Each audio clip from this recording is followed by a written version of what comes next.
Hello, everyone. This is Jessica Rial from Southern Pelvic Health, and I am here today with our provider spotlight with a dear friend of mine, someone I've collaborated with for many years now, Patty Schmidt from PLS Yoga. Thank you so much for being here with me, Patty. I appreciate it. I'm so happy to be here. Thanks for having me. Super pleased Absolutely. to be here.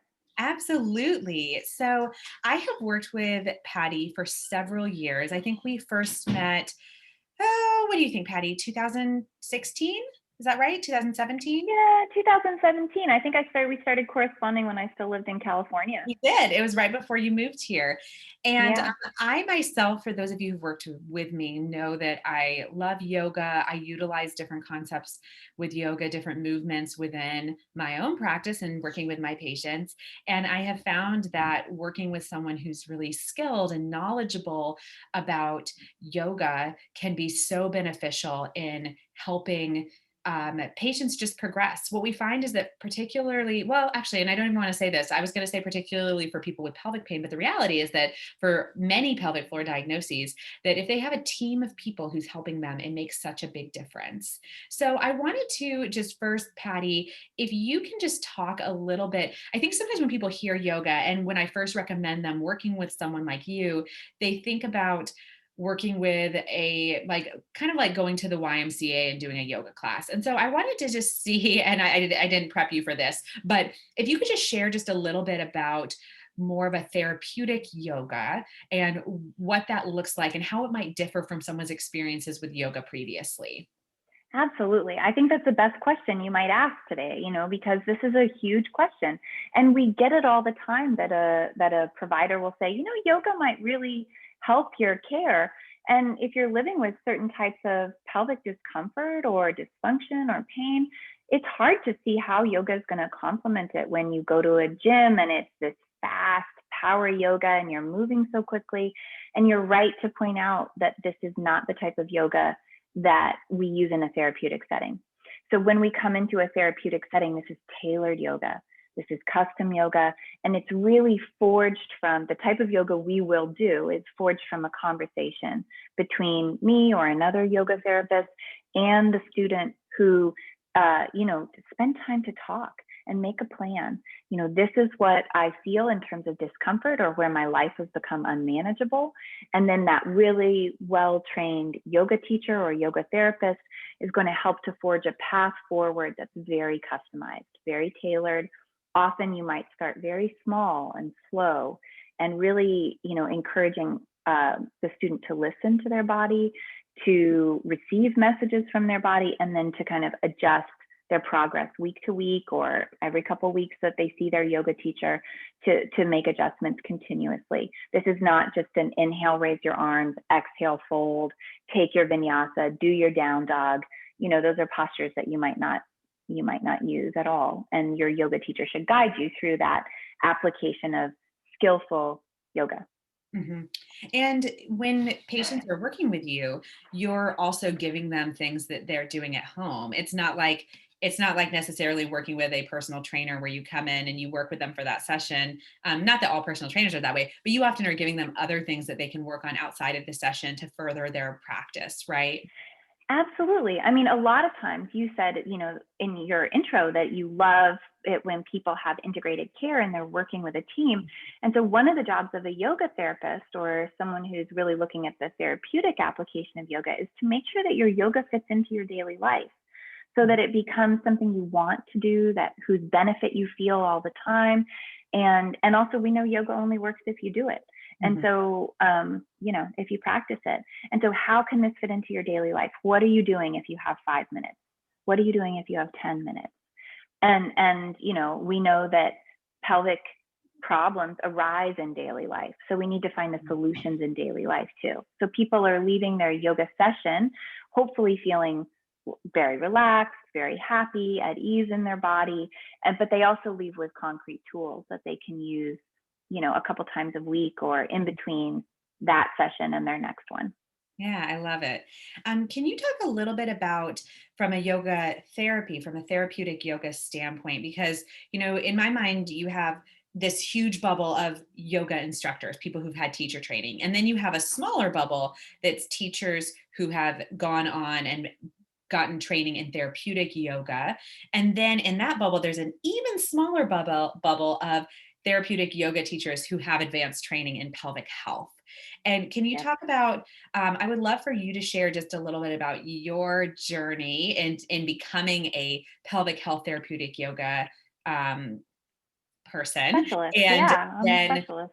yeah, and how that training might be different from just them looking up and finding a yoga therapist. Right. So this is really important. I mean, I love your question because what we really want is someone who can serve us. And just as we would do research around a PT or a doctor or someone who cleans our carpet, I mean, just as we would do research, Seriously. we want to do research about our yoga provider. And so it is really common in modern postural yoga, you know, this idea that we make a posture and we put a picture up and this is me in down dog or this is me with my foot behind my head.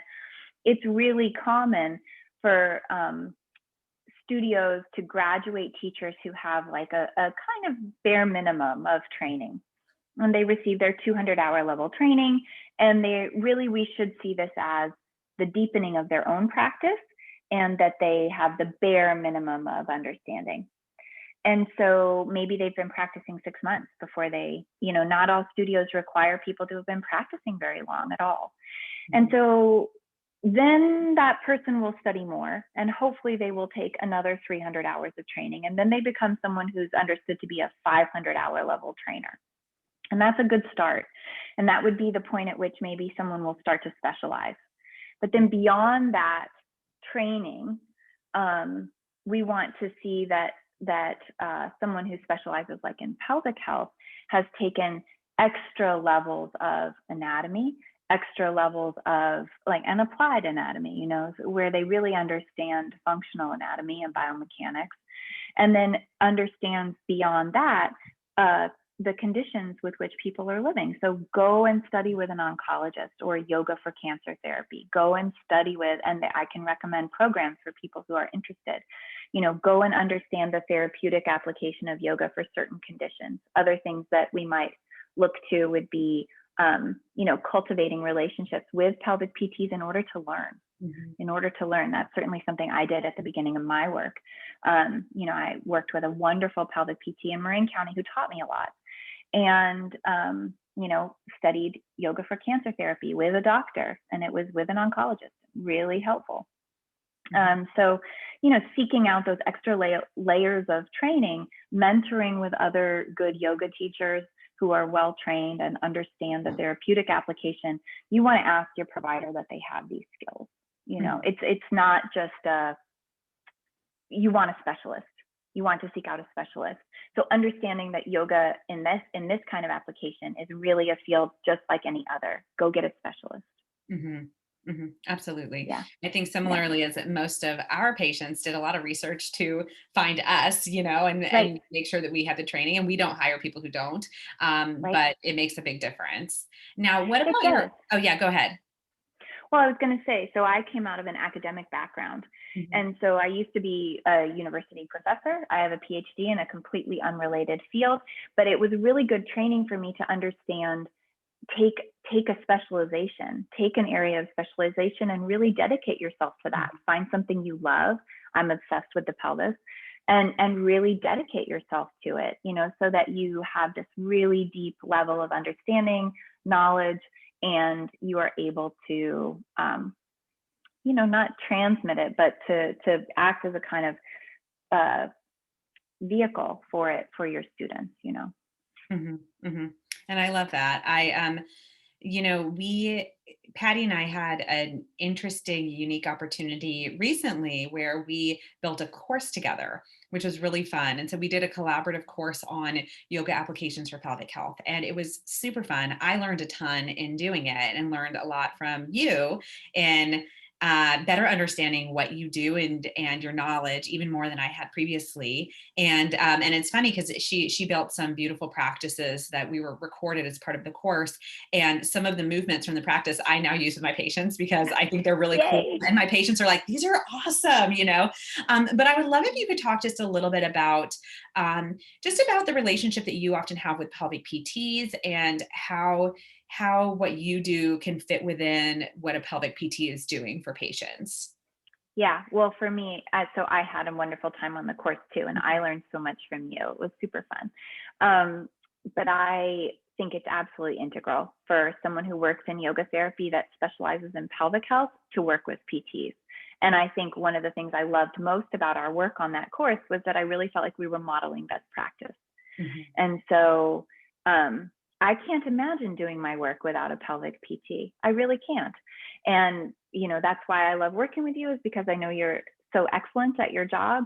And, your colleagues at Southern Public Health are so excellent at their jobs. And so I really value the work that you do. It is not something a yoga teacher or yoga therapist can do.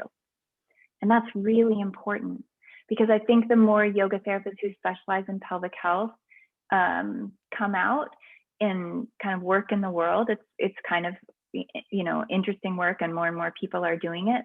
There can be a little bit of amnesia around what is our scope of practice. Mhm. And I think it's really important to remember that there's this really important aspect that pelvic PTs do that yoga, it's not our job. Mhm. So your work internally, I think, is absolutely crucial. And then, your level of training around functional anatomy, biomechanics, all really important. And there's an orthopedic tie-in that a number of people working in pelvic PT are coming out of orthopedics, and that's helpful, because we know that when something's happening in the pelvis, it's also probably happening up and down the chain. And Mhm. so I just find it incredibly valuable. And I love your training, and I just can't imagine doing what I do without you guys. Mhm. And then the yoga helps, on this other level. I think there's an integration into daily life that yoga provides that sometimes PT can't, or it's just not like your wheelhouse. It's not that it can't, but it's maybe not your primary aim. I think there's lots of things PT can do, but it's not your primary aim. Does that make sense? Yeah, and I think that what I have found is that for patients who end up being where we're working together like we do ends up being a really good fit for them. I think it can be a really beautiful transition for them Yes. into more of a wellness model, to Yes. where and that's our ultimate goal for our patients. We don't want patients to have to see us for the rest of their lives. We want them to transition to wellness and to be able to find a way to move and to live their life and have a healthy movement exercise patterns that work really well for them. And I think that it's really beautiful. We've had several patients who, often if someone is working with us in the very first stage of treatment, we're trying to kind of build a foundation for them and help them. And it might be that they have severe pain, and we're trying to kind of get them a little bit down from that and get symptoms a little more manageable. Some of you who are dealing with pain may have noticed that initially your body was just so susceptible to anything, to where at the slightest movement, everything's flared up. And so what we try to do is kind of quiet that down. And once things get better, moving into a movement practice works really nicely. And sometimes what it will transition for someone might be working with us only initially. And then they might go through this period where they're working with us and working with you. And then suddenly they're working with you and they're spacing out their visits with us. And then they might end with us and continue working with you and maybe move into more wellness. And so there's a lot of, I think, really beautiful things that can help people with the ultimate goal that they're feeling good, but then they're also having something that they can continue throughout their life to prevent problems from occurring in the future, optimize their body, all of those great things. Yeah, and I love the way you lay out that, because really it gets me back to the first comment I made about, it's kind of best practice. Mhm. Actually, what you're describing is ideal. Mhm. And then adding one more layer, which is that once they start to work with me and space out their check-ins with you, ideally they leave me too, Yeah. and have integrated their lessons. So my students might see me privately on and off for, maybe something like 5 weeks to 3 months. And then the idea would be that they wouldn't keep doing that. It's not something you should have to keep doing, but rather to integrate those wellness patterns, those really beneficial patterns, back into daily life and into preferred movement. So if you're someone who likes Pilates, the idea is that you take what you learned and go back into your preferred movement. If you want to stay in yoga, you're back in general classes. You're not in private yoga anymore, you know, or you return to your running or your paddle boarding or your hiking or your Tai Chi, any of those things, but you're coming back in with the application from PT and from yoga therapy to take with you, you know, so that you're able to just sustain the wellness that you started at that very beginning of that journey. Yeah, I love it. Yeah. Awesome. Well, I don't want to take up Yeah. too much of your time, but I would love, just as we wrap up, if you would be able to share, if there's one thing you'd love to share with our community. You know, we have a community who listens to this of a lot of patients, anyone who's ever been a patient at our practice, and also people who may want to subscribe to our content, and maybe they're not at the point where they're wanting to seek care, or maybe they're just interested in pelvic health. So is there anything that you would like to share with our community? Well, so I was thinking about this. It's a good question. I love the question. But I was thinking it really took me back into my roots in music. So I used to be a professor of music, and I had this whole other life. I was a pianist, performer, and a music historian, taught at university, performed a lot. And because people knew I was a pianist, and in music, you know, there's kind of a romance about it. And people would always say, "Oh, I used to take piano. I wish I hadn't quit. I wish my parents had made me stick with it." I cannot tell you, like, if I had $1 for every time I heard that. So, what I would always say is, it's never too late. You can go Mhm. back to piano. It's never too late. And I really feel like I'd like to say that about yoga too. So I hear Yeah. all the time with yoga, "Oh, I should do yoga. Oh, I really need to get to my mat." Or, "I used to do yoga, but now I don't do it anymore." It waits for you. It will be there. It waits for you. Yoga should not be a source of guilt. It can be a place of nourishment for everyone in some way, because yoga's bounty just waits for us. And there's so much there.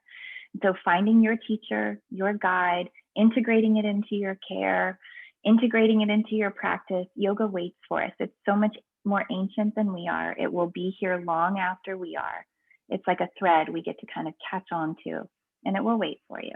And that's kind of what I want to leave you with, So is that it's beautiful. I there. got goosebumps as you were saying it, because it's so, I think, true about many things in life. I think yoga and other things too, that there's, yeah, that's a beautiful message. So thank you. Oh, well, good. And thank Yeah, you. and you got to see my cat. I had no I got idea to she see was your even cat. there. I Sorry. love She was it. like hiding over there by the She window. was, I she had no popped out. idea. Awesome. Well, thank you so much, Patty. I Thank really you, Jess. appreciate your time, and thank you for introducing yourself to our community. Oh, thanks for having me. And I look forward to being more involved as ever in partnership. Thanks again. Awesome. Okay. Bye.